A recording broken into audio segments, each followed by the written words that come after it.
آقا کریم علیہ السلام کی خدمت میں ایک صحابی حاضر ہوئے اور کہا میرا اونٹ دیوانہ ہو گیا ہے اور وہ باغ میں ہے تو آپ میرے ساتھ چلیے گا۔ صحابہ اپنے دردوں کا مداوع حضور کو جانتے تھے اور ہر دکھ کا درماں اور ہر مرض کا علاج اسی چوکھٹ سے آ کے پاتے تھے، کیونکہ اس دہلیز سے دنیا بھی ملتی ہے، دین بھی ملتا ہے۔ تو حضور کی خدمت میں حاضر ہوئے تو آقا کریم نے یہ نہیں کہا اونٹ دیوانہ ہو گیا ہے تو اس کا میرے سے کیا تعلق۔ یہ بات آپ اگر مجھے آ کے کہیں کہ جناب ہمارا بھینسا بھاگ گیا ہے یا ہمارا بیل قابو میں نہیں آ رہا، تو میں تو صاف کہوں گا کہ یہ میرا تو کام نہیں ہے۔ کوئی مسئلہ پوچھنا ہے تو بتائیے، کوئی بیان اور خطاب کروانا ہے تو بتائیے، کوئی تعویذ لینا تو تب بھی بتلائیے۔ تو بھینسا اگر بے قابو ہو گیا ہے یا گھوڑا قابو میں نہیں آ رہا تو اس سے میرا کیا تعلق۔ لیکن حضور علیہ السلام چونکہ انسان کامل ہیں اور رہنمائے اکمل ہیں، تمام انسانی ضرورتیں حضور کی دہلیز سے پوری ہوتی ہیں،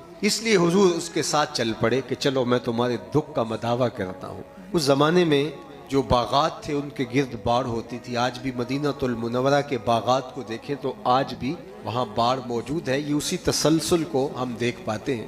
تو جب باغ میں داخل ہوئے تو وہ دوسرے کنارے تھا، حضور کو دیکھ کر کے حضور علیہ السلام کی جانب بھاگا۔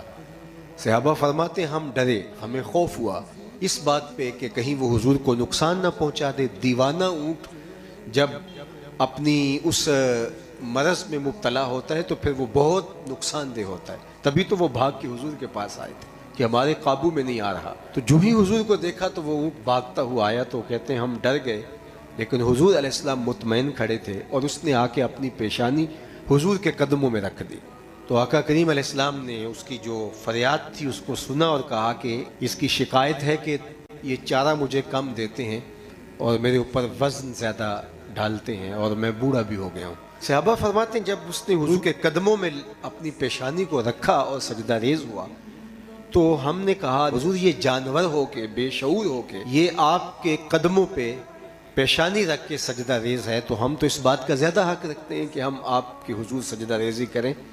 تو آقا کریم نے فرمایا کہ میری شریعت میں اگر سجدہ جائز ہوتا تو میں بیوی کو حکم دیتا کہ وہ شوہر کو سجدہ کیا کرے۔ تو شریعت اسلامیہ میں سجدے سے منع کر دیا گیا، لیکن آدم علیہ السلام کو جو فرشتوں کا سجدہ تھا وہ سجدہ عبادت نہیں تھا، وہ سجدہ تعظیمی تھا، سجدہ تعبد نہیں تھا۔